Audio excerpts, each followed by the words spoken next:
Praise the Lord. Praise the Lord. परमेश्वर के नाम की महिमा हो। और ऐसे समय में भी परमेश्वर ने हमें ये अवसर दिया है, ऐसा सौभाग्य दिया है कि मिलकर उसकी स्तुति कर सके, आराधना कर सके। कितना भला परमेश्वर है हमारा। सिर्फ भला ही नहीं, वो सर्वशक्तिमान परमेश्वर है जिसने हमें रचा है। आमीन Amen. वो सारे भूमंडल का कर्ता वो हम यहोवा राफा है, यानी कि जो हमें चंगाई देता है। ऐसी परिस्थिति में जब संसार जूझ रही है, महामारी से पीड़ित है, लोगों को कोई आशा नहीं नजर आ रहा है, लेकिन हम जानते हैं कि यीशु मसीह एकमात्र आशा है जो हमें हर एक बीमारी से चंगा कर सकता है, जो हमें छुड़ा सकता है। इसलिए वह सर्वशक्तिमान है। आइए मिलकर कुछ गीतों को उत्साह के साथ गाएं। आप हो सके तो तालियों को बजाकर हमारे साथ, आप कहीं भी हो, अपने घरों में हो, कहीं भी हो, हमारे साथ मिलकर आप जब भी इस गीत को सुनते हैं, उस गीतों के बोल को समझकर परमेश्वर को महिमा देते हुए आइए हमारे साथ मिलकर आनंद उठाएं।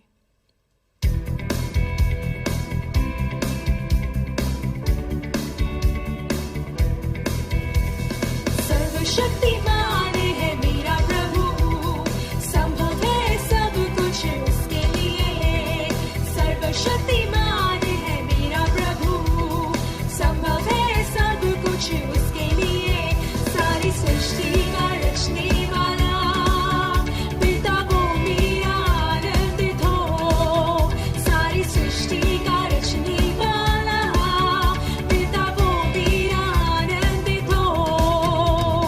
राफा यहोवा देगा शिफा मुझको। शमा यहोवा प्रभु है यहाँ पर। राफा यहोवा देगा शिफा मुझको। शमा यहोवा प्रभु है यहाँ पर। वो प्रभु मेरा प्रभु, पिता वो मेरा आनंदित हो। आमीन। वो प्रभु मेरा प्रभु, पिता वो मेरा आनंदित हो। मिलकर गाएं। सर्वशक्तिमान है मेरा प्रभु, आमीन। संभव है सब कुछ उसके लिए। सर्वशक्तिमान है मेरा प्रभु, संभव है सब कुछ उसके लिए। सारी सृष्टि का रचने वाला पिता वो मेरा आनंदित हो। सारी सृष्टि का रचने वाला पिता वो मेरा आनंदित हो। Hallelujah, Hallelujah. Hallelujah, Hallelujah. वो सर्वशक्तिमान परमेश्वर, उसके लिए जब हम गुणगान करते हैं, उसकी जब हम आराधना करते हैं, वो आनंदित होता है। हालेलुया। उस हमारी खुशी में ही उसकी खुशी है। जब उसके बच्चे स्वस्थ रहते हैं, वो आनंदित रहता है, वो मगन रहता है। जब हम ऐसी परिस्थितियों में भी उसको भूलकर, संकटों को भूलकर, जब हम इस समय में भी आनंदित होने की कोशिश करते हैं, परमेश्वर अपनी आनंद से, अपनी खुशी से, अपनी समाधान से हमें भरता है। आमीन। और जिस प्रकार से हमने गाया, यहोवा राफा है वो, यहोवा शमा है वो, मतलब चंगाई देने वाला परमेश्वर, हमारे साथ रहने वाला, हमारे संग संग रहने वाला परमेश्वर। लेकिन उसी रीति से बाइबल में एक और जगह परमेश्वर का एक और नाम दिया गया है, वो है बीर लहाई रोई, जिसका अर्थ है कि वो हमें देखने वाला परमेश्वर है। वो हमें हर पल हमारे ऊपर उसकी नजरें रहती है, ताकि वो हमें सुरक्षित रख सके, हमें देख सके, हमसे प्रेम कर सके, हमारी अगुवाई कर सके। हम एक तमिल गीत इस समय में गाएंगे जिसमें है बीर लहाई रोई, वो हमें देखने वाला परमेश्वर। आइए मिलकर हमारे साथ इस गीत को गाइए। अगर आप तमिल जानते हैं तो हमारे साथ मिलकर गाएं, नहीं जानते हैं तो तालियों को बजाकर इस गीत के दौरान परमेश्वर को आप महिमा दें। और इस गीत में आप समझ सकते हैं कि बीर लहाई रोई, हमें देखने वाला परमेश्वर, उसको महिमा दें।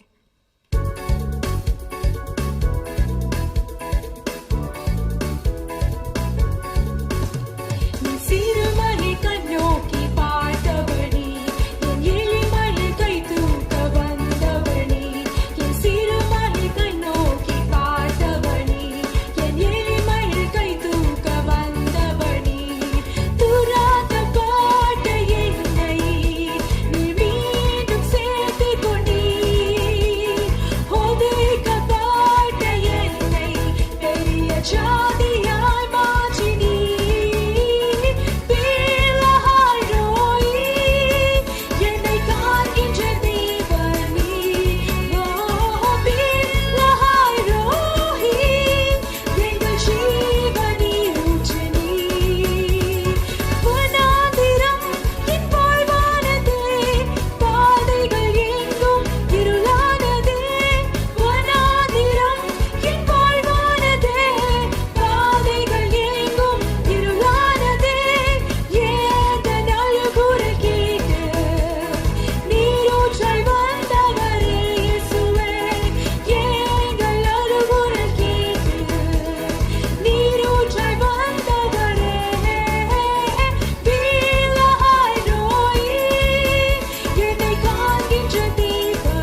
हमें देखने वाला परमेश्वर, जब हम दुत्कारित गए थे, संसार के द्वारा हटा दिए गए थे, कोई भी हमारे पास आना नहीं चाहता था, कोई भी हमसे प्रेम करना नहीं चाहता था, उस समय उसने हमें देखा, उस समय उसने प्रेम किया।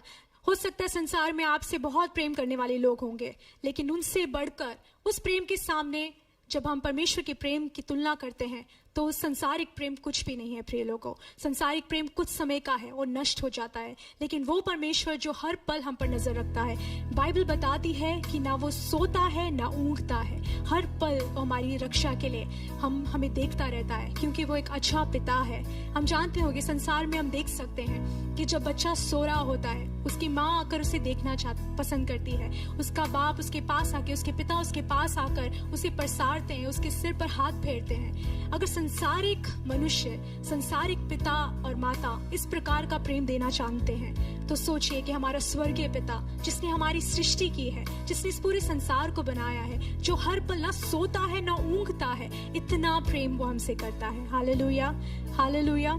ऐसे परमेश्वर की स्तुति और आराधना करना वो उसके योग्य है, हर एक स्तुति के, हर एक आराधना के, हर एक महिमा के वो योग्य है। हालेलुया।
प्रभु जी, हम आपकी स्तुति करते हैं प्रभु जी, आपकी आराधना करते हैं, संपूर्ण दिल के साथ आपसे प्रेम करते हैं परमेश्वर। हृदय की गहराई से हम आपको धन्यवाद करते हैं प्रभु जी।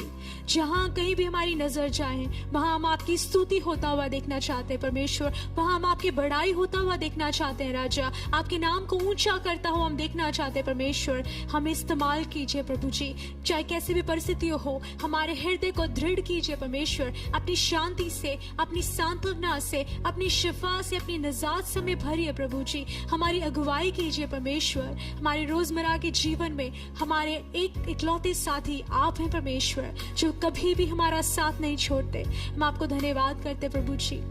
हम आपके हाथों में चिकनी मिट्टी के समान है परमेश्वर, आप हमारे कुम्हार हैं, हमें बनाकर, हमें तोड़कर, हमें बनाकर परमेश्वर अपना आकार दीजिए, एक अच्छा रूप दीजिए परमेश्वर, कि हम आपके लिए इस्तेमाल किए जाएं, आपके नाम की महिमा के लिए प्रयोग किए जाएं। आपके नाम की महिमा को कहलाने के लिए हम इस्तेमाल किए जाए प्रभु जी। आपकी महिमा हमें भरी जाए प्रभु जी, आपकी महिमा हम में से भरकर उमड़े प्रभु जी। धन्यवाद करते हैं, हालेलुया, स्तुति हो प्रभु जी। குயவனையும் கையில் களிமண்ணால் உடைத்து உருவாக்குமே. குயவனையும் கையில் களிமண்ணால் உடைத்து உருவாக்குமே. என் சித்தம் அல்ல உம் சித்தம் நாதா, தருகிறேன் உம் கரத்தில். என் சித்தம் அல்ல உம் சித்தம் நாதா, தருகிறேன் உம் கரத்தில். என்னை தருகிறேன் தருகிறேன் உம் கரத்தில். என்னை பழகிறேன் பழகிறேன் உம் பாதத்தில். என்னை தருகிறேன் தருகிறேன் உம் கரத்தில். என்னை பழகிறேன் பழகிறேன் உம் பாதத்தில். உருவாக்குமே என்னை உருவாக்குமே உருவாக்குமே என்னை உருவாக்குமே. குயவனையும் கையில் களிமண்ணால் உடைத்து உருவாக்குமே. குயவனையும் கையில் களிமண்ணால் உடைத்து உருவாக்குமே. என் சித்தம் அல்ல உம் சித்தம் நாதா, தருகிறேன் உம் கரத்தில். என் சித்தம் அல்ல சித்தம் நாதா, தருகிறேன் உம் கரத்தில். என்னை தருகிறேன் தருகிறேன் உம் கரத்தில். என்னை பழகிறேன் பழகிறேன் உம் பாதத்தில். என்னை தருகிறேன் தருகிறேன் உம் கரத்தில். என்னை பழகிறேன் பழகிறேன் உம் பாதத்தில். உருவாக்குமே என்னை உருவாக்குமே உருவாக்குமே என்னை உருவாக்குமே. ஐயா உருவாக்குமே என்னை உருவாக்குமே உருவாக்குமே என்னை उरुवाकुमे. धन्यवाद प्रभु जी, हमें बनाइए प्रभु जी, हमें तोड़कर बनाइए, हमारी कमी घटियों को तोड़कर प्रभु जी हमें फिर से आपके स्वरूप में बनाइए, एक नई सृष्टि के रूप में बनाइए परमेश्वर, ताकि हम आपकी स्तुति को कहलाने वाले बन सके, आपकी परमेश्वर महिमा को इस जमीन पर उतारने वाले बन सके, इस संसार में फैलाने वाले बन सके परमेश्वर, आपके प्रेम को हर एक जगह परमेश्वर हर एक मनुष्य के बीच में दर्शाने वाले बन सके राजा। हर एक तरीके से हर एक रूप में परमेश्वर हम आपकी महिमाओं को धारण करने के योग्य बनने पाए परमेश्वर। धन्यवाद करते हैं, आप हमारे कुम्हार हैं, आप हमारे सृजनहार हैं परमेश्वर, आप हमारे सृष्टि करता है। आपने हमें रूप दिया है, आपने हमें आकार दिया है, आपने अपने जीवन के श्वास को हमारे अंदर फूंका है प्रभु जी। इन सभी को हम आपकी महिमा के लिए इस्तेमाल करते हैं प्रभु जी। इस समय में भी आपकी स्तुति करने के लिए, आपकी आराधना करने के योग्य आपने हमें ठहराया। हमारे पापों को क्षमा करके, आपने हमारे अपराधों को क्षमा करके हमें धोकर श्वेत किया है प्रभु जी, और आपकी पवित्रता को धारण करने के, आपके नाम को पुकारने के योग्य आपने ठहराया। धन्यवाद करते हैं। निरंतर अपनी करुणा से हमें ढक कर हमारी अगुवाई कीजिए। पवित्र आत्मा आप हमारी अगुवाई कीजिए, हमारे नियंत्रण लीजिए परमेश्वर। आप हमारे साथ रहकर हमारा नियंत्रण कीजिए परमेश्वर। आपके बिना हम कुछ भी नहीं है परमेश्वर, हम किसी के योग्य नहीं है प्रभु जी। इस संसार के, इस जीवन के परिस्थितियों को, परेशानियों को परमेश्वर हम पार नहीं कर पाएंगे परमेश्वर। ऐसे जीवन के ज़रूरतों को परमेश्वर हम झेलने के योग्य नहीं ठहर पाएंगे प्रभु जी। लेकिन अगर आप हमारे साथ होंगे तो यीशु मसीह हर प्रकार का बल, हर प्रकार से हम योग्य बन जाते हैं परमेश्वर। धन्यवाद देते हैं, आपकी करुणा निरंतर हमें चलाए। इस परमेश्वर इस आराधना को देखने वालों को सभी को परमेश्वर हमारे साथ जिसने भी मिलकर आपकी आराधना की, आपके नाम की महिमा को कहलाया है, उन सभी को आशीष देकर आप चलाएंगे। सारी आदर महिमा जलाल आपको देते हैं, प्रभु यीशु मसीह के नाम से प्रार्थना मांगते हैं, आमीन। Hallelujah hallelujah. கர்த்தருடைய பரிசுத்த நாமத்துக்கு மகிமை உண்டாகட்டும். परमेश्वर के पवित्र नाम की महिमा होवे। இந்த நாள்ல உங்களை சந்திப்பதில இந்த வீடியோ மூலமா சந்திப்பதில எனக்கு மிக்க மகிழ்ச்சி. आज के दिन भी आपसे इस वीडियो के द्वारा मिलने मुझे बहुत ही खुशी है। கர்த்தர் நம்மை இவ்வளவாய் நேசிக்கிறபடினாலே परमेश्वर हमसे इतना प्रेम किया है, इसीलिए இப்படிப்பட்ட சூழ்நிலையிலும் ऐसी परिस्थितियों में भी இந்த நல்ல ஒரு தருணத்தை நம்முடைய வாழ்க்கையில கர்த்தர் इस கொடுத்திருக்கிறார். अच्छा अवसर को परमेश्वर ने हमारे जीवन में दिया है। இதுக்கு என்ன அர்த்தம் என்றால் इसका क्या अर्थ है? என்ன சூழ்நிலை வந்தாலும் चाहे कोई भी परिस्थिति हो, அவருடைய அன்பை விட்டு பிரிக்கவே முடியாது. हमें उसके प्रेम से कोई अलग नहीं कर நம்ம எந்த सकता। இடத்துல இருந்தாலும் हम जहाँ पर भी हो அவரை துதிக்க முடியும், उसकी स्तुति कर सकते அவருடைய हैं, வசனத்தை தியானிக்க उसके முடியும், वचनों को ध्यान அவருடைய कर அன்பிலே सकते हैं இணைந்திருக்க और முடியும். उसके प्रेम में हम एक रह सकते हैं। Hallelujah hallelujah. வாருங்கள் இந்த நாள் செய்தி நமக்கு இந்த செய்தி இந்த நாள் இந்த வசனம் மூலமா தியானிக்கலாம். आज के दिन में वचनों द्वारा हम ध्यान करेंगे இந்த செய்தியின் தலைப்பு और आज के प्रचार का शीर्षक है, நான் மோசேயோடு இருந்தது போல உன்னோடு இருப்பேன். जैसे मैं मूसा के साथ था तेरे साथ भी रहूंगा। Hallelujah hallelujah. எடுத்துக்கொள்ளும் வாசிக்கலாம். और हम निकाल कर पढ़ेंगे யோசுவா 1 அதிகாரம் यहोशू पहला अध्याय 1 முதல் 9ஆம் வசனம் வரை இருக்கிறது. 1 से लेकर 9वें वचन तक, அதுல நம்ம 9வது வசனத்தை வாசிக்க போகிறோம். और इसे हम 9वां वचन पढ़ने वाले हैं। நான் உனக்கு கட்டளையிடவில்லையா? क्या मैंने तुझे आज्ञा नहीं दी? பலன் கொண்டு திடமனதாயிரு, हियाव बांध कर दृढ़ हो जा, திகையாதே, भय ना खा கலங்காதே, और तेरा मन कच्चा ना நீ हो, போக இடமெல்லாம் क्योंकि जहाँ जहाँ तू जाएगा உன் தேவனாகிய கர்த்தர் तेरा परमेश्वर உன்னோடு இருக்கிறார் वहाँ वहाँ तेरे साथ रहेगा। என்றார்.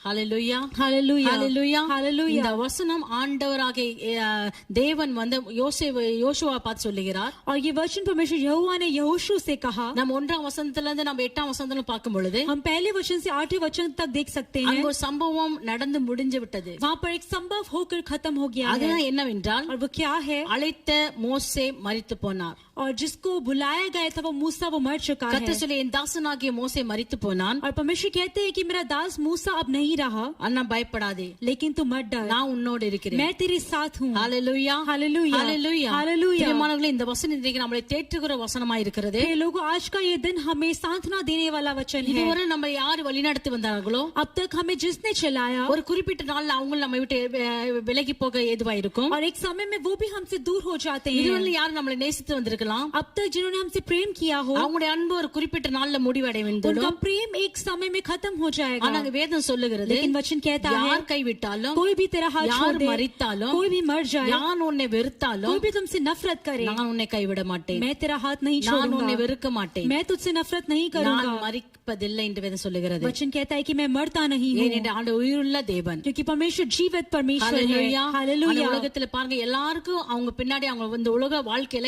யாராவது ஒருத்தர் அவங்க பின்னாடி இருப்பாங்க. हम संसार में देख सकते हैं सबके साथ कोई ना कोई होता है। ஒரு ஆவிக்குரிய தாய் தன் பிள்ளைகளை பார்த்து சொன்ன வார்த்தை, और एक आत्मिक माता ने अपने बच्चों को देखकर कहा, இனிமேல் நீங்கள் ஜெபித்து நீங்கள் திடமனதா இருங்கள். अब से तुम्हें प्रार्थना करके दृढ़ मन के साथ रहना ஏனென்றால் है, அந்த தாய் ஒவ்வொரு நாளும் அந்த பிள்ளைகள் ஸ்கூல் போகும்பொழுது ஜெபித்து அனுப்புவார்களாம். क्योंकि वो माता हर एक दिन जब उसके बच्चे स्कूल जाते थे वो प्रार्थना करके भेजती எந்த थी। ஒரு காரியம் செய்ய போனாலும் ஜெபித்து தான் அனுப்புவாங்க. जब भी वो कुछ भी कार्य करते थे तो वो प्रार्थना करके ही वो ஆனா करते थे। திடீர்னு அந்த தாயார் வியாதிப்பட்டு மரிக்கிற அந்த தருவாயில்ல लेकिन वो अचानक बीमार पड़ गई और जब वो मरने की अवस्था में தன் थी, பிள்ளைகளை பார்த்து சொன்னா, இனிமே நான் உங்களுக்கு ஜெபிக்க முடியாது, நீங்களே ஜெபித்து உங்களுடைய நன்மைகளுக்காக கேட்க கற்றுக்கொள்ளுங்கள். और उन्होंने अपने बच्चों को देखकर कहा कि अब मैं तुम्हारे प्रार्थना नहीं कर सकती, तुम अपने लिए खुद प्रार्थना करना அந்த सीखो। பிள்ளைகளுக்கு ஜெபித்து தைரியப்படுத்தி அவங்களை ஆசீர்வதிக்கிறதுடைய அந்த நாட்கள் அந்த தாயாருக்கு முடிந்து விட்டது. और उन बच्चों के लिए प्रार्थना करके उनकी आशीष करने वाले दिन वो माता के लिए खत्म हो चुके थे। இப்படியாக ஒரு திருச்சபையில ஒரு ஊழியக்காரர் தன்னுடைய விசுவாசிகளை பார்த்து சொன்ன வார்த்தை, और ऐसे ही इस कलीसिया में एक पासवान ने अपने विश्वासियों को देखकर कहा, நீண்ட காலமாய் நான் உங்களுக்காக ஜெபித்து விட்டேன், बहुत दिनों से मैंने तुम्हारे लिए प्रार्थना இனி किया, உங்களுக்காக நீங்களே ஜெபிக்க கற்றுக்கொள்ளுங்கள், अब तुम अपने लिए प्रार्थना करना सीख அந்த लो, பழக்கத்திலே கொண்டு வாருங்கள் என்று சொல்லி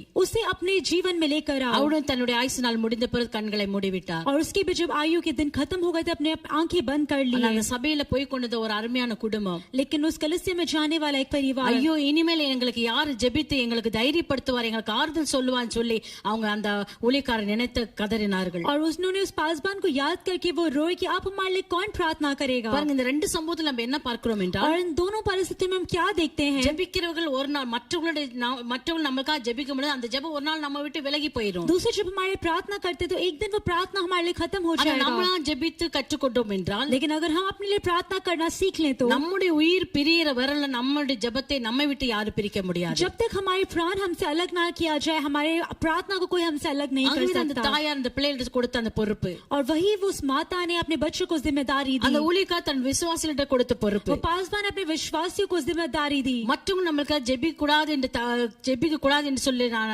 சொல்லவில்லை. और ऐसा नहीं कि दूसरे हमारे प्रार्थना ना करें, மற்றவங்க ஜெபிப்பது நமக்கு தவறானது என்று நான் சொல்லவில்லை. और ऐसा नहीं कहा गया है कि दूसरे हमारा प्रार्थना करना गलत है. அப்படி ஜெபிப்பாங்களே நல்லது, ऐसा प्रार्थना करेंगे तो ஆனா सही அதே है. நம்ம சார்ந்து இவங்க நமக்காக ஜெபிப்பாங்க, நான் ஜெபிக்க தேவையில்லை என்று அதே நம்பி நம்ம நம்முடைய ஜெபத்தை விட்டு விடக்கூடாது. लेकिन उसी के भरोसे में नहीं रहना है कि वो हमारे प्रार्थना कर लेंगे, हमें प्रार्थना करने की जरूरत नहीं है.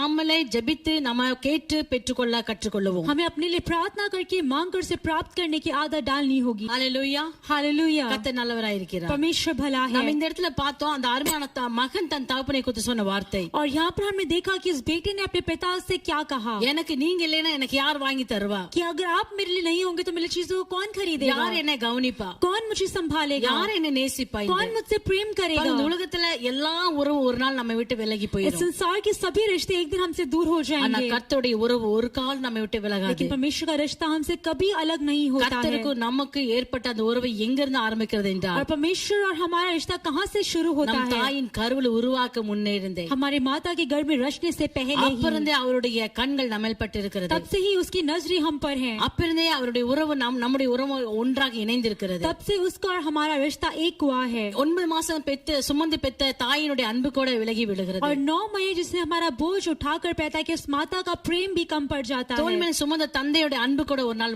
மறைந்து விடுகிறது. और जिसने हमें कंधे पर उठाया, उस पिता का प्रेम भी एक दिन खत्म हो ஆனா जाएगा. கர்த்தராகிய இயேசு கிறிஸ்து ஒருபோது நம்மை மறப்பதில்லை. लेकिन परमेश्वर यीशु मसीह हमें कभी नहीं भूलते யோசுவா हैं. பார்த்து கர்த்தர் அதை தான் சொல்லுகிறார், और यीशु को देखकर परमेश्वर ने यही कहा, என் தாசனாகிய மோசே மரித்து போனான், और मेरा दास मूसा मर चुका है, ஆனா மோசேயோடு இருந்தது போல நான் உன்னோடு இருக்கிறேன். जैसे मैं मूसा के साथ था तेरे साथ भी हूँ. பிரியமான நாம நினைக்கலாம் நமக்கு நல்ல ஆவிக்குரிய ஊழியக்காரர்கள் நமக்கு ஜெபித்தாங்க, அவங்களோட தான் ஆண்டவர் பேசுவார், இடைபடுவார் என்று. हम सोच सकते हैं कि मेरे आत्मिक पासबान थे, वही उनसे ही परमेश्वर बात करेगा. நாம் சரியா இருப்போம் என்றால், अगर हम सही होंगे तो, தேவனுடைய அன்புல இணைந்திருப்போம் अगर என்றால், हम परमेश्वर के प्रेम में बने रहेंगे நாம் तो, ஜெபிக்கும் போது அற்புத அடையாளம் நடக்கும். हम जब प्रार्थना करेंगे तो चमत्कार நாம் होंगे. ஜெபிக்கும் போது நமக்கு கிருபை நமக்கு கிடைக்கும். हम जब प्रार्थना करेंगे हमें कृपा मिलेगी. நாம் ஜெபிக்கும் போது நமக்கு நம்முடைய பாதுகாப்பு நமக்கு கிடைக்கும். हम जब प्रार्थना करेंगे तो हमारे लिए सुरक्षा मिलेगी. ஹalleluya, हालेलुया. கர்த்தர் இந்த அறிவை நமக்கு கொடுத்து அந்த தைரியப்படுத்துவாராக. परमेश्वर इस ज्ञान को हमें देकर हमें धैर्य करे. ஹalleluya, हालेलुया. ஆகவே நம்ம ஒவ்வொரு காரியத்திலும் நம்ம மற்றவர்கள் ஜெபத்தை நம்ம அணுக கூடாது. इसलिए हर एक कार्य के लिए हम दूसरों की प्रार्थना पर भरोसा ना रखें. நாமளா சிறகுகள் அடித்து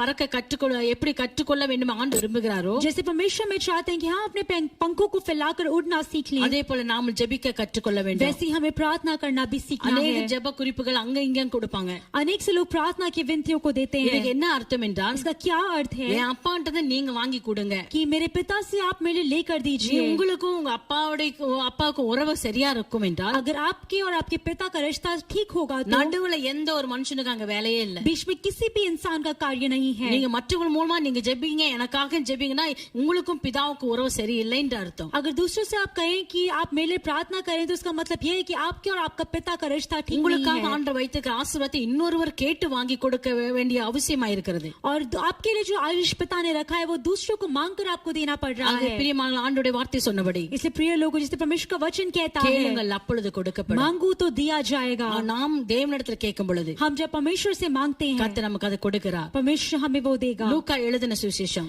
लूका रचित सुसमाचार 11வது அதிகாரத்துல 11वां अध्याय 1 முதல் சில வசனங்கள் ஆண்டவர் எப்படி ஜெபிக்க வேண்டும் என்று கற்றுக் கொடுக்கிறார். और पहले वचन से आगे अगर पढ़ेंगे तो परमेश्वर में सिखाते हैं कि हमें कैसे प्रार्थना करना है. 5 வசனம்ல அவர் எப்படி நம்ம ஜெபிக்க வேண்டும் சொல்லி அவர் நமக்கு ஒவ்வொருவருக்கும் கற்றுக் கொடுக்கிறார். और परमेश्वर में हर एक को सिखाते हैं कि हमें कैसे प्रार्थना करना है. ஊழியக்காரனுக்கு மட்டும் தான் கிறிஸ்து கற்றுக் கொடுத்தார் என்று வேதம் சொல்லவில்லை. और वचन नहीं कहता कि सिर्फ पासबानों को परमेश्वर ने सिखाया. அவரை விசுவாசிக்கிற பிள்ளைகள் ஒவ்வொரு கர்த்தர் ஜெபத்தை கற்றுக் கொடுத்தார். जो भी उस पर विश्वास करते हैं हर एक को परमेश्वर ने प्रार्थना को सिखाया அப்படி है. நம்ம நாமத்தினால நம்ம ஒவ்வொருவரும் ஜெபிக்கும் பொழுது கர்த்தர் அந்த ஜெபத்தை அங்கீகரிக்கிறார். जब हम उसके नाम से हर एक प्रार्थना करते हैं तो परमेश्वर उसको अंगीकार करते हैं। ஹalleluya हालेलुया, ஹalleluya हालेलुया। அது கீழ உள்ள சம்பவங்கள் நம்ம பார்க்கிறோம். और इसके आगे की हम संभव में ஒரு देखते हैं சிநேகிதனுடைய வீட்ல விருந்தாளி வந்துட்டாங்க. और ஒரு நபருடைய வீட்ல और एक मनुष्य के घर पे कुछ मेहमान आ गए थे நடுராத்திரியில और आधी रात में, ஆனா அவன்கிட்ட அவங்களுக்காக கொடுப்பதற்கு ஒன்றுமில்லை. और उसके पास उनको देने के लिए कुछ भी नहीं था। அவன் தன்னுடைய நண்பருடைய வீட்டுக்கு போகிறான். और वो अपने मित्र के पास जाता है, கதவை தட்டுகிறான். दरवाजे को खटखटाता என்னுடைய है வீட்டுக்கு சில விருந்தாளி வந்திருக்காங்க, உன்னிடத்துல கொஞ்சம் அப்பம் இருந்தா கொடு என்று. और वो कहता है कि मेरे घर में कुछ मेहमान आ गए, अगर तेरे पास रोटी हो तो मुझे दे दे। அவன் கொடுக்க மறுத்து விடுகிறான். लेकिन वो देने के लिए मना कर देता அவன் சொல்ற है। இந்த நேரத்தில் நான் என் பிள்ளைகளோடு படுத்திருக்கிறேன், நான் வந்து எளிமை உனக்கு கொடுக்க கூடாது என்று சொல்லி அதை தடுத்து நிறுத்துகிறான். और वो कहता है कि मैं इस समय में अपने बच्चों के साथ सो रहा हूँ, मैं नहीं उठ सकता। பாருங்க அவனுடைய சிநேகிதன் அந்த இடத்துல, और उसका मित्र वहाँ पर है, ஆனாலும் அவனுக்கு உதவி செய்ய முடியல. लेकिन फिर भी वो उसकी मदद नहीं करता ஆனா है। கர்த்தராகிய இயேசு கிறிஸ்துவை நாம் ஒரு உண்மையான ஒரு நண்பனாய் அவர் ஏற்றுக்கொண்டோம் என்றால், लेकिन अगर हमने परमेश्वर यीशु मसीह को मित्र के रूप में अपना लिया हो तो எந்த நேரத்திலும் किसी भी परिस्थिति எந்த में, இடத்திலும் किसी भी जगह में அவரை கூப்பிடும் பொழுது जब हम उसको पुकारते உடனே हैं அவர் நமக்கு பதில் கொடுக்கிறவராய் वो இருக்கிறார். तुरंत हमें उत्तर देने वाला எந்த बनता ஸ்தலத்திலே है। என்னை நோக்கி கூப்பிடுகிறீர்களோ और जिस भी जगह में हम उसे पुकारते हैं, அந்த ஸ்தலத்துல வந்து நான் உங்களை ஆசீர்வதிப்பேன் என்று ஆண்டவருடைய வசனம் சொல்லுகிறது. परमेश्वर का वचन कहता है कि वहां पर मैं आकर तुम्हें आशीषित करूंगा। பாருங்க வேதத்தில் இந்த சம்பவம் ஒரு நண்பனுக்கு நான் உதவி செய்ய முடியவில்லை. और हम बाइबल पढ़ते कि एक मित्र दूसरे मित्र की सहायता नहीं कर पाता, நேரம் காலம் பாக்குறாங்க, वो समय देखते हैं, அவனுடைய வசதியை பாக்குறான், वो अपनी सुविधा को देखते அவன் செய்ய हैं। முடிஞ்சாதான் செய்யறான். अगर वो कर पाते हैं तो ही करते ஆனா हैं, நம்ம கர்த்தராகிய இயேசு கிறிஸ்து அப்படி எல்லாம் लेकिन பிரியமானவர்களே, हमारे यीशु मसीह ऐसा नहीं है। எந்த प्रिय लोगों, நேரத்துல அவர் அப்பா என்று கூப்பிடும் பொழுது वो जब पिता करके पुकारते அவர் हैं தன்னுடைய பிள்ளைகளுக்கு மனம் वो இறங்குகிறார். अपने बच्चों पे दया करता है। இதுதான் நம்ம இந்த அதிகாரத்துல நம்ம और கற்றுக்கொள்கிறோம். यही हमने इस अध्याय में सीखा है, சுவாசம் உள்ள மனுஷனை நம்பாதே, जो सांस लेता है उस मनुष्य पर भरोसा मत கர்த்தர் करना, மேல் நம்பிக்கை இருக்குதே நல்லம் என்று வேதம் சொல்லுகிறது. परमेश्वर पर भरोसा रखना ही भला है। ஹalleluya. हालेलुया। அதுக்கு கீழ உள்ள வசனம் சொல்லப்பட்டிருக்கிறது. उसके नीचे दिए वचनों में लिखा அவர் है, நாமத்தில் நாம நம்ம கேட்கும் பொழுது जब हम उसके नाम से मांगते हैं நாம் तो அதை பெற்றுக்கொள்கிறோம். हम उसे प्राप्त करेंगे। 10வது வசனம், 10वां वचन, ஏனென்றால் क्योंकि கேட்கிறவன் எவனும் பெற்றுக்கொள்கிறான், जो कोई मांगता है उसे मिलता है, தேடுகிறவன் கண்டடைகிறான், जो ढूंढता है वो पाता है, தட்டுவனுக்கு திறக்கப்படும். और जो खटखटाता है उसके लिए खोला जाएगा। ஹalleluya. இந்த हालेलुया। வசனம் எவ்வளவு தெளிவா சொல்லுகிறது और ये பிரியமானவர்களே. वचन कितने स्पष्ट रूप से बताता है, எவன் தேடுறானோ அவனுக்கு தான் திறக்கப்படும், और जो ढूंढता है उसी के लिए उसे ही मिलेगा, எவன் தட்டுகிறானோ அவனுக்கு திறக்கப்படும், जो खटखटाता है उसके लिए खोला எவன் जाएगा, கேட்கிறானோ அவன் பெற்றுக்கொள்ளுவான். जो मांगेगा वो पाएगा। ஹalleluya. हालेलुया। உங்களுக்காக வேற யாராவது தட்டும் பொழுது அவங்களுக்காக அது திறக்கப்படும், अगर आपके लिए कोई और खटखटाएगा तो उनके लिए खोला जाएगा, உங்களுக்காக திறக்கப்படாது. आपके लिए खोला नहीं இந்த जाएगा। வசனம் சொல்லுது ஒவ்வொருவனை எவன் என்னுடைய கதவை தட்டுவான், और ये वचन कहता है कि जो भी मेरे दरवाजे पर खटखटाएगा,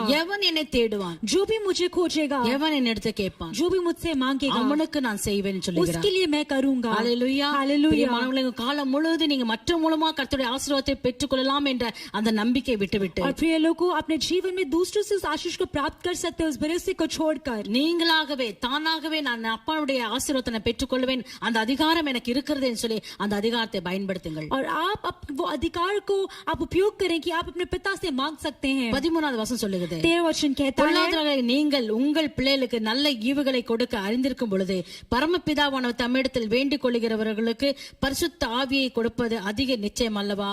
जब तुम बुरे होकर अपने बच्चों को अच्छी वस्तुएं देना जानते हो तो स्वर्गीय पिता अपने मांगने वालों को पवित्र आत्मा क्यों ना देगा। பாருங்க, நமக்கு உதவி செய்கிற எல்லாரும் பொல்லாதவர்கள் என்று வேதம் சொல்லுகிறது. और वचन कहता है कि जो भी हमारी सहायता करते हैं वो बुरे हैं, அது தாயா இருக்கலாம், चाहे वो माता हो, தகப்பனாய் चाहे இருக்கலாம், वो पिता हो, சகோதரியா चाहे वो இருக்கலாம், भाई बहन हो, நண்பனாய் या இருக்கலாம், मित्र हो, எந்த மனுஷனாலும் சரி, चाहे कोई भी मनुष्य हो, அவன் பொல்லாதவன். वो बुरे हैं। அந்த பொல்லாத மனுஷன் மூலமாக நம்ம ஆண்டவருடைய ஆசீர்வாதத்தை பெற்றுக்கொள்ள விரும்பாமல் उस बुरे मनुष्य के द्वारा हम परमेश्वर की आशीष को प्राप्त करना ना चाहें, பரமபிதாகிய நல்ல கிறிஸ்து இயேசுவினிடத்தில் நாம் நாமளே டைரக்டாக கேட்டு हम பெற்றுக்கொள்வோம். परम प्रधान परमेश्वर से हम सीधे रूप से मांग कर प्राप्त கர்த்தர் करें। எல்லாருக்கும் சரிசமமான அதிகாரத்தை கொடுத்திருக்கிறார். परमेश्वर ने सभी को एक समान अधिकार को दिया है, ஊழியக்காரனுக்கு ஒரு அதிகாரம், और पासबान के लिए एक अधिकार, விசுவாசிகளுக்கு ஒரு அதிகாரம், विश्वासियों के लिए एक अधिकार, அப்படின்ற வேதத்தில் எங்குமே இல்ல பிரியமானவர்களே. ऐसे वचनों में कहीं नहीं लिखा அவர் है। விசுவாசிக்கிற பிள்ளைகளுக்கு और जो उस पर विश्वास करते हैं, எவ்வளவு ஒரு ஊழியக்காரனுக்கு அதிகாரம் இருந்ததோ और जैसे एक सेवक के लिए अधिकार है, அவ்வளவுக்கு அவ்வளவு அதே அதிகாரம் ஒரு விசுவாசி விசுவாசிக்கும் உண்டு. उतना ही अधिकार एक विश्वासी के लिए அதுதான் भी முதல் है। வாசித்த வசனம் சொல்லுகிறது. इससे पहले जो हमने पढ़ा वचन कहता நான் है, மோசேயோடு இருந்தது போல जैसे मैं मूसा के साथ था உன்னோடு இருக்கிறேன். मैं तेरे साथ भी हूँ। ஹalleluya. हालेलुया। நீங்க இந்த வசனத்தை நீங்க இந்த விசுவாசிக்க வேண்டும். आप इन वचनों पर विश्वास करें, நீங்க சொல்ல வேண்டும். आप बोलें, எங்க ஊழியக்காரரோடு இருந்தது போல கர்த்தர் என்னோடு இருப்பார் என்று சொல்லி நீங்க அதை அங்கீகரிக்க வேண்டும். आप अंगीकार करिए जैसे हमारे सेवकों के साथ मेरा परमेश्वर था वैसे ही मेरे साथ भी रहेगा। ஹalleluya. हालेलुया। ஹalleluya. हालेलुया। நீங்கள் இப்படி இந்த காரியத்தை சொல்லி கற்றுக்கொள்ளும் பொழுது और जब आप इन कार्यों को सीख लेते இந்த हैं, உலகத்துல எந்த மூலையில எந்த சூழ்நிலையில இருந்தாலும் इस संसार के किसी भी कोने में किसी भी परिस्थिति में रहें, எந்த போன் மூலமா எந்த கடிதத்து மூலமா நீங்க யாரிடத்துல ஜெப உதவி கேட்க அவசியமே இல்ல. किसी भी फोन के द्वारा या पत्र के द्वारा आपको किसी से भी प्रार्थना के लिए सहायता मांगने की जरूरत नहीं நீ है। போகிற இடமெல்லாம் நான் உன்னோடு கூட இருக்கிறேன் என்று ஆண்டவருடைய வசனம் சொல்லுகிறது. परमेश्वर वचन कहता है कि तू जहाँ जहाँ जाएगा वहाँ वहाँ मैं तेरे साथ நீங்க எந்த रहूंगा। இடத்துல இருந்தாலும் எந்த சூழ்நிலை இருந்தாலும் அந்த இடத்துல கத்த அந்த சூழ்நிலையில் உங்களோடு இருக்கிறார். ஆகவே உங்க ஜெபத்தை நிச்சயமா கேட்பார். जहाँ पर तुम हो, जिस परिस्थिति में हो, वहाँ पर तुम्हारा परमेश्वर तुम्हारे साथ है और तुम्हारी प्रार्थना को सुनता है। விசுவாசிக்கிறீர்களா? क्या विश्वास So, करते இந்த हैं? கடைசி நாட்களில் வாழ்ந்து கொண்டிருக்கிற நீங்களும் நானும் इन अंतिम दिनों में जीने वाले आप और मैं, நாம் மனுஷனை தேடி போகாமல் हम मनुष्य को ना ढूंढे, கர்த்தரை தேடுவோம். परमेश्वर को ढूंढेंगे। பிரியமானவர்களே, இந்த குவாரண்டைன் டைம்ல பாருங்க எல்லா சபைகளும் அடைக்கப்பட்டிருக்கிறது. इस क्वारंटीन समय में भी सभी कलसियाएं बंद है விசுவாசிகள் தன்னோட ஊழியக்கார முகத்தை பார்த்து எத்தனையோ மாதம் और ஆகிவிட்டது. विश्वासी अपने सेवकों को देखकर कितने महीने हो चुके போன் हैं மூலமா ஜெபித்து பெற்றுக் और वो கொள்கிறார்கள். फोन के द्वारा प्रार्थना करवाते हैं। எதுக்கு அவ்வளவு சிரமம்? क्यों? நாம் விசுவாசிக்க நம்ம ஆண்டவர் நம்மளோடு இருக்கும் பொழுது, हम विश्वास कर जब परमेश्वर हमारे साथ हो तो, உங்களோடு இருக்கும் பொழுது जब आपके साथ हो तो பாருங்க சபையை அடைக்கப்படலாம், कलसियाएं बंद हो सकती ஊழியக்காரரை हैं, பார்க்க முடியாம இருக்கலாம். सेवकों को हम नहीं देख पा நீங்க सकते हैं, ஜெபிக்க கற்றுக் கொண்டிருப்பீர்கள் என்றால் लेकिन अगर आपने प्रार्थना करना सीख लिया அந்த है, ஜெபம் இப்படிப்பட்ட சூழ்நிலையில உங்களுக்கு ரொம்ப உதவியா वो இருக்கும். प्रार्थना इस परिस्थिति में आपके लिए लाभदायक होगा। ஹalleluya. हालेलुया। எப்ப காலம் மாறும் என்று சொல்ல முடியாது. हम नहीं कह सकते कि कब परिस्थितियां இந்த बदल காலம் जाएंगी। மாறி விட்டது பாருங்க. ये परिस्थिति बदल ஆகவே गई, எழும்புவோம், इसलिए हम उठकर खड़े முழங்கால் हुए, படிடுவோம், हम घुटने में आए, ஜெபிப்போம், प्रार्थना करेंगे, கேட்டு பெற்றுக்கொள்வோம். हम मांग कर प्राप्त கர்த்தர் करेंगे। ஜெபத்தின்படி செய்வாராக. परमेश्वर आपकी प्रार्थना के अनुसार आपके लिए करेगा। ஆமென். आमेन। ஹalleluya. हालेलुया। கர்த்தாவே இயேசுவே நன்றியோடு துதிக்கிறோம் சுவாமி. परमेश्वर यीशु मसीह आपको धन्यवाद करते அந்த हैं। வசனத்தை கேட்ட ஒவ்வொரு பிள்ளைகளையும் கர்த்தாவே நீ திடப்படுத்துவீராக. परमेश्वर वचनों को सुनने वाले हर एक को आप दृढ़ நான் करेंगे। விசுவாசிக்கிறேன் வரும் நாட்களில் இவர்கள் எல்லாரும் ஒரு ஜெப வீரர்களாக எழும்புவார்கள் என்று. परमेश्वर मैं विश्वास करती हूँ कि आने वाले दिनों में ये सब प्रार्थना के वीर के समान उठकर खड़े होंगे। எங்களுக்கு ஆணித்தரமாய் ஒரு அடையாளத்தை கொடுக்கிறது. आपका वचन हमारे लिए एक चिन्ह को देता है மோசேயோடு போல யோசுவாவோடு இருப்பேன் என்று வாக்கு கொடுத்தேன் தேவன். और परमेश्वर आपने वाचा किया कि जैसे आप मूसा के साथ थे वैसे यहोशू के साथ भी रहेंगे। எங்களோடு இருப்பீராக. आप हमारे साथ रहें। ஒவ்வொரு பிள்ளைகளும் ஆசீர்வதிங்க. वचन सुनने वाले हर एक को आशीष இயேசுவின் कीजिए। நாமத்தில் ஜெபிக்கிறோம் நல்ல பிதாவே. यीशु मसीह के नाम से मांगते हैं पिता। ஆமென். ஆமென். आमेन।